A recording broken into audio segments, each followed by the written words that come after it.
noches, ¿cómo andan? Bueno, ¿qué preocupación está, en qué nivel está la preocupación de los argentinos sobre el tema de la inseguridad? Subiendo, como dijeron al principio del programa, pero ahí retomo lo que dijo Diego, digamos. Cuando uno pregunta, principal problema del país, es una pregunta muy general y claramente en estos últimos días, como consecuencia de que casos de alto impacto han ocupado nuevamente los principales minutos de los medios, eso ha hecho levantar. Pero como empezaron a ver este programa, y la verdad, Charlie, es muy bueno que el tema seguridad se pueda empezar a tratar como lo estás tratando hoy, con tiempo y con espacio para hablar. Una encuesta, una pregunta a una encuesta, que es cuál es el principal problema, no nos da para nada la foto. Nosotros hicimos muchos estudios sobre el tema de seguridad. Me acuerdo el otro día por radio hablamos un rato y yo te dije, mirá... Hablamos un rato largo. El primer, ahora te digo lo que dan las encuestas que nosotros hacemos, pero el primer dato para saber si estamos mejor o peor, y es algo que estuvieron hablando recién en el programa, es estadísticas confiables. Si yo te pregunto a vos, a Diego, al propio ministro, ¿hubo más o menos asesinatos este año que el año pasado? ¿Hubo más o menos en estos últimos 2 años en promedio que hace 10 o 15 años? No hay. En el país... Bueno, hasta hace poco no lo sabíamos, pero generalmente en cualquier país se sabe, por ejemplo, cómo es la inflación o cuál es la pobreza. Digamos, a partir de ahí se toman medidas, se toman decisiones. Es muy difícil tratar en serio el tema cuando hay casos que tienen alto impacto, que ocupan la escena, después se retiran, se deja de hablar porque sucede otro tema y entramos siempre en ese círculo que hablamos sobre lo mismo. Mira, nosotros cuando hacemos estudios sobre seguridad, primero cuando le preguntamos a la gente por qué hay inseguridad. Yo te lo podría clasificar, la gente no lo clasifica así en 3 grandes temas, pero todas las razones se agrupan, a mi entender, en 3 grandes temas. Uno, razones socioeconómicas. Hay inseguridad porque hay pobreza. Hay inseguridad porque falta el trabajo. Martino Campos dijo eso hace un ratito, ¿no? Hay inseguridad porque hay desigualdad. Mucha gente identifica eso. Esa misma gente, cuando le decís, ustedes que creen, aunque la gente no es experta y no debería opinar en cómo solucionar los temas, pero cuando dicen la solución a la inseguridad es mejorando las condiciones socioeconómicas. Hay un segundo grupo de razones que la gente piensa que hay inseguridad que tiene que ver, yo te diría, con el Estado. Y dentro del Estado ahí entran muchas cosas. Entran, uno, hay inseguridad por lo que la policía no funciona bien.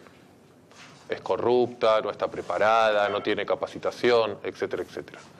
Hay inseguridad porque los políticos no funcionan bien. Hay inseguridad porque la justicia no funciona bien. O sea, ahí hay un triple. Y hay un tercer grupo de razones que la gente menciona como razones de la inseguridad, que es una crisis de valores. Hay inseguridad porque los chicos no se transmite más educación dentro del hogar. Hay inseguridad porque la escuela no logra contener y transmitir valores a los chicos. Hay inseguridad porque se perdió la cultura del trabajo. Incluso algunos dicen aumenta la inseguridad porque antes los ladrones tenían códigos y ahora los perdieron. Digamos, pero esos son los 3 grandes grupos. Y hay algo que atraviesa todo, que es la droga. La droga genera pobreza y vive de la pobreza.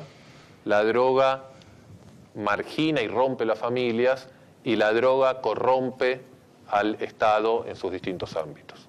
Entonces, ese es el mapa de cómo la gente entiende hoy la inseguridad. ¿Diego? Y la pregunta es, no sé si lo han medido, ¿la gente visualiza a este nuevo gobierno como capaz de mejorar el conflicto de la inseguridad? No sé si como capaz, lo evalúa como que la lucha contra la inseguridad y lo que está haciendo este gobierno es mejor de lo que estaba antes. Una de las cosas que surgen de consecuencia de lo que acabamos de hablar es que la sociedad no le asigna a nadie en particular a ningún político en particular, y no le cree cuando un político dice yo voy a derrotar la inseguridad, porque lo ve tan multicausal el problema, parecido al tema corrupción, que no es que es poco creíble cuando un político dice vótenme que conmigo se termina, porque la gente comprende que esto implica a la justicia, a la policía, a la sociedad misma, a los políticos, a los cambios de leyes. Entonces va mucho más allá de eso. O sea, vos dirías que no hay un discurso, si vos querés, te acuerdas en un momento estaba de Narváez, que había armado cuando se proponía Massa hoy, el mapa del delito, te acordás que incluso había algo visual, con luces que se prendían, y eso parecía que enganchaba mucho a la gente. No funciona eso ahora. Mi impresión propia, vas a ver encuestas durante muchos años y tener experiencia, es que como herramienta electoral no es la más eficiente. No creo que se ganen Ahora, ni se pierdan elecciones por la seguridad. Hay pocos casos. Ahora, sin embargo, ¿la inseguridad va a ser tema de la campaña electoral que viene? Más o menos. No sé, no estoy tan convencido. Hay que ver cómo se pone en la agenda de vuelta. Pero yo lo que te diría es, Charlie, en mi experiencia, que un candidato haciendo campaña exclusivamente con el tema de inseguridad no es lo más eficiente. Hay algunos casos. Sí, sin duda. Jaque en Mendoza hizo toda su campaña en base a la inseguridad. No, pero escúchame, fue un mal gobierno. Obviamente. Campaña... Pero llegó al gobierno con eso, le costó la gobernación, porque a los 3 meses tuvo su primer caso de inseguridad, se vio que no lo pudo combatir y ahí estuvo. Hay otro dato interesante. ¿Cómo la gente convive con la inseguridad? Porque de vuelta, cuando hablamos en los medios, o cuando se habla en los medios, se habla, yo te diría, hay dos grupos como la gente lo clasifica en su cabeza. Por un lado, los temores profundos. Haciendo una analogía con la salud, es el temor al cáncer, a una enfermedad terminal. Esos temores profundos que la gente tiene generalmente están muy mediatizados. Son el temor al asesinato, al secuestro, a qué va a pasar con mis chicos cuando salen a la noche, etcétera, etcétera. Bueno, realidades. Son realidades, pero cuando vos le preguntás, son realidades que la gente en muy, muy pequeña proporción la sufrió en carne propia. Bueno, pero no importa. La policía tiene que hacer un corredor por donde salir los chicos de la Sin duda, pero colegio. Lo ven, está bien. Pero eso no es los miedos profundos de la noche. Ahí es el segundo plano. El resfrío. Entonces, vos le tenés por un lado miedo a la enfermedad terminal, pero por otro lado la gente convive resfriada todo el año. Entonces, eso no es un temor profundo, es la lucha contra la cotidianidad de ser víctima de delitos. Y son otro tipo de delitos, donde la gente se acostumbró, entonces, que te roben el celular, número uno, que te roben la billetera en el transporte público, a las mujeres que las acosen o las manoseen de alguna forma.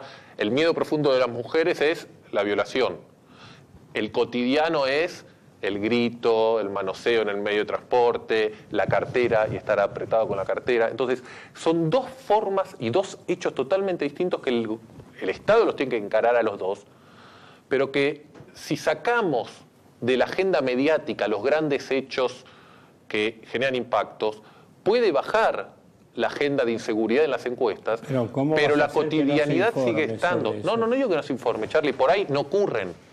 Por ahí no tenés una sucesión de grandes hechos, pero la cotidianidad sigue y ahí es donde el Estado tiene que intervenir, porque en el día a día la gente dice, me acostumbré a salir de mi casa y que me puedan robar. No le genera pánico que le puedan robar el celular y se lo manoteen. Le genera un problema y tienen que poner rejas, y tienen que poner alarma, y tienen que poner seguridad en la casa. Pero son dos planos muy distintos que los dos tienen que ser tratados. Bueno, vos diste una definición fuerte, dijiste no, las elecciones no se eligen en función de la propuesta de seguridad o de mejorar la inseguridad.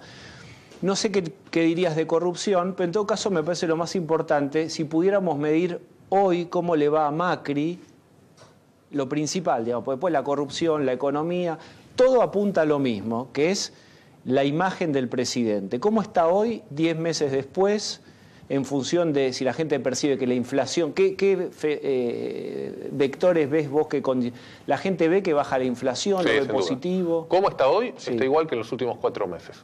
O sea, muy bien, mejor sobre todo si uno toma en consideración el año duro que ha tenido. Lo hemos hablado muchas veces, Charlie, la foto grande no cambió, alrededor del 56% de la población aprueba el trabajo del gobierno. Se basa el apoyo que tiene en la opinión pública en los mismos dos hechos que venimos diciendo siempre. Por un lado, 2/3 de la población dice la culpa de cómo está hoy la Argentina es de Cristina Kirchner, no es de las medidas que tomó el gobierno. 1/3 de la población que es totalmente antimacrista y nunca lo va a votar, que solo tiene 15% o menos de imagen positiva, dice es culpa de Macri, 2/3 no. Primer hecho, la culpa es de Cristina. Segundo hecho, el año que viene vamos a estar mejor. Expectativas de que la economía va a mejorar, de que la situación económica personal va a mejorar, de que el país se va a entrar en un sendero. Eso en general en gran términos económicos. El tema inflación, claramente en los últimos 2 meses ha bajado. Hay varios indicadores que, dentro de los que nosotros medimos, de todo el espectro económico, sociales, etcétera, etcétera, yo te diría que ya casi con seguridad tocamos fondo. Pareciera que la caída ya no se da, hace 2-3 meses que se dejó de caer, algunos empezaron a subir, algunos indicadores, otros están estables. El el presidente tiene credibilidad, conserva credibilidad, que es algo que al gobierno le interesa mucho y a los asesores del gobierno le interesa mucho, que decir que cuando el presidente hable, la gente le cree lo que dice y conserva credibilidad. Incluso gente que por ahí está en contra del presidente ideológicamente cree o reconoce que cuando habla con la verdad. Así que la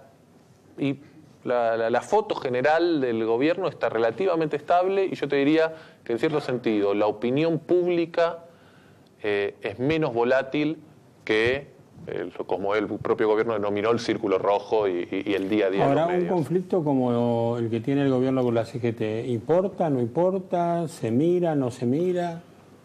Sí, Charlie, pero relativamente. O sea, es mucho, en mi opinión, y mucho más importante el impacto que va a tener y que va teniendo las variables económicas que la cuestión de la CGT. Aparte, ahí hay como lo dijo el otro día Carlos Pani, hoy la CGT representa a una clase media, media-baja. Y esa clase media, media-baja que la CGT representa, que además son asalariados, con seguridad social, con sueldos que en estos años la ha estado ganando la inflación, en esa población la imagen del gobierno es bastante buena, mucho mejor en esa población la imagen del gobierno queda un minutito, vamos, que la de sus propios dirigentes sindicales. Situación insólita que no va a ocurrir. Te llaman el triunvirato de la CGT, Smith, cualquiera de ellos, Acuña, Dar, dice, mira, creemos en tu consultor. ¿Vos qué crees? ¿Cómo quedaría un paro general en frente de la opinión pública? ¿Sería bien recibido? ¿Hay clima para que hagamos paro? Si hay alguien que tiene mala imagen en este país, además de la justicia, son los sindicalistas.